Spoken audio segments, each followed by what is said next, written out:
Hey guys, welcome to the review of the LEGO Star Wars UCS Republic Gunship.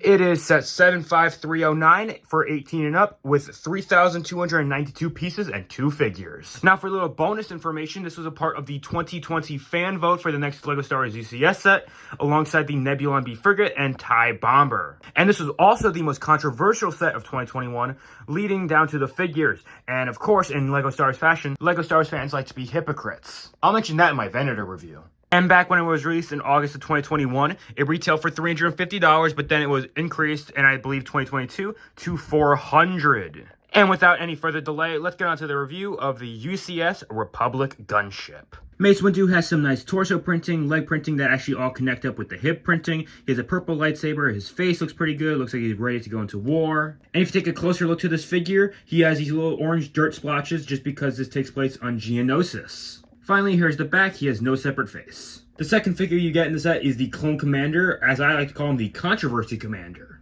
Obviously, this figure has a lot of controversy to him, but the figure himself is actually really good. I really like this figure. He has yellow arms, some pretty good torso and leg printing. The helmet also looks pretty good, and also he has a nice looking face print. Finally, here's the back. Overall, I think these figures are nice. I think their quality is fine. But why are they so controversial? Well, A, they're not exclusive, and B, they're not those guys over there. Now, LEGO Star Wars fans without any evidence attached to it like to claim that 100% of the vote for figures related to these two guys, Jedi Bob and Phase 2 Cody. And I'm not gonna lie, I would have really liked it if they included these two figures, especially Jedi Bob. Now, before I go on, this could be 100% wrong. What probably happened was a lot of the people who voted, who didn't hear about these two guys from a certain person, probably voted for Jedi and Clone, and these are the two that they picked. Now, there's the other controversy that LEGO Star Wars fans don't like that these two figures aren't exclusive.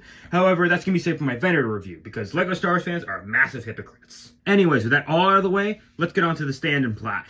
Alright, so here's the plaque of the set. We have the spots for your two figures. We have the Star Wars logo right there, Republic Gunship, all the information about the ship. You can pause and read that if you'd like. Also, we have a little picture right there of the gunship. Launchers with missiles belts. The stand for the gunship itself is very wide. It takes up a lot of space. It has 2 points of contact for the actual gunship because it has a lot of weight it needs to support. And it does this really nice thing to the gunship when it's actually on the stand. Now, to put the gunship on its stand, all you need to do is meet that little nub right there, and you just lay it down, just like that. And oh boy, does the gunship look incredible on its stand. As I said earlier, the stand does this really nice thing to the gunship when it's on it, and what it does is it gives this awesome forward lean to it. It looks absolutely fantastic. And let me say, it is freaking big. I'm currently standing up right now. And all the little details and things here and there just look fantastic. And what used to be stickers, now they use bricks on some parts. Starting at the front, we have this nice bit of green, as well as the 2 turrets you can move like this. And I would be careful just not to move them too far. This is probably the only part of the set where there's real gappage, but the rest of it has really satisfying shapes, including this entire section right here. Now, at this point of the review, I'm only going to show you one side of the gunship to save time because both sides are exactly the same. Now, for some added detailing, the gunship uses stickers. However, fortunately, these are clear back stickers, so you're not going to get mismatched colors. However, I would be extra careful if there's any dust underneath the sticker just to make sure, just because you don't want dust under there. Also, air pockets are another issue. Easily the worst part in this entire build is this little sticker right there. It's supposed to be flush with the rest of this white. Instead, it is very clearly gray. Right here, we have our first little opening, but most of the time it gets covered by the ball turrets. The ball turrets on this set look fantastic. It has this awesome print that goes around 2 pieces. It has 2 points of articulation, one in there and one right here. And if you want to move it, you can move it like this, and you can also have it move like this. And if you really wanted to, you can store the bubble turrets inside. You can't open it up, it's not recommended, but you can do it, and it has some nice detail inside. Moving up the side of the gunship, you have a better look at great detailing, as well as that very satisfying connection between these two assemblies. It also has an overall very nice mixture between studs and tiles. Taking a look at the big door, it looks great as well, and you can open it up like that. And on the inside of both doors, you do get these 2 turrets as well. Now, with the interior of the gunship fully exposed, it looks absolutely fantastic. This bar in the middle is inaccurate. However, it was a very necessary evil to hold up the backside of the gunship. Also, there is a good look at the underside of the interior. Now, the back of the gunship is very wide, it's very studded, and it also has a little hatch that drops down right there. You also get a third little turret right here you can spin. It is a little weaker than the two at the front. And right here, you also have what I believe is ventilation. It looks really good as well. Now, here's a good look at the cockpits of the gunship. Both of these are printed, and they are the older style of Jedi Interceptor cockpit pieces. And you are able to take them off as well. Moving up the gunship, we have another good sticker right there. And right here, you have this really nice feature where if you spin one of these missile belts, you can actually spin both at the same time. These missiles will be fed into the two big missile launchers, which have these stickers right there. Now, these wings are big and they are thick. They're about as thick as my hand. And these wings have awesome details. Some of the detail would previously be made by stickers, now are made by bricks. And finally, both wings are equipped with laser turrets.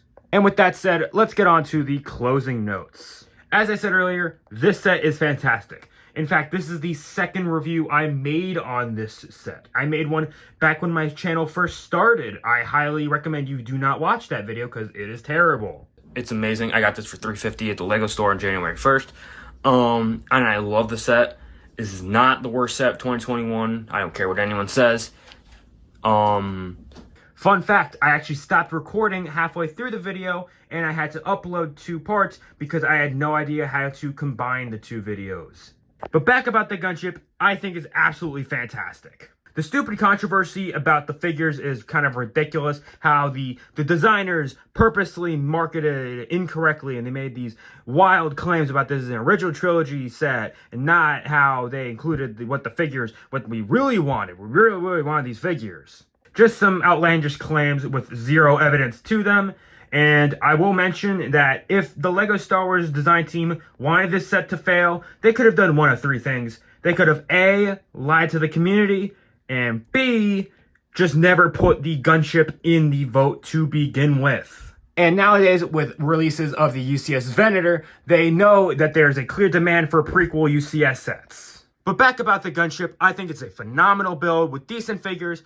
The worst bit about the set, however, aside from that little sticker right there, is where the hell are you going to display it? And as I said earlier, this set is freaking massive. Look at the size of the wingspan. Here it is compared to the UCS AT-AT and Millennium Falcon. Fun fact, the wingspan of this is wider than that and the UCS Star Destroyer. And if you notice in the background of my videos, I like to put this top hat on the gunship because I think it's funny and it suits it kind of well. So in conclusion, I used to really love the gunship, and I still kind of do. However, I kind of fell a little out of love with it just because of how annoying it is to display. It is much easier to display the AT-AT, the Falcon, and the Venator way more than this gunship. I mean, the only place I could fit it nowadays is in that corner right there. And also for fun, here's it compared to the Coruscant Guard gunship. So in conclusion, should you get this set in the aftermarket for God knows how much it is? No. Get the Coruscant Guard gunship. You get more figures. Yeah, Commander Fox sucks quality-wise. You get 4 good figures and is much easier to display. I'm going to give this set a 9 out of 10. I will give it a 9.5 out of 10. However, it is so annoying to display. I'm giving it a 9 out of 10. But yeah, let me know what you guys think in the comments below. Subscribe for more, and I'll see you guys next time. Bye. I had a problem where I accidentally turned off my camera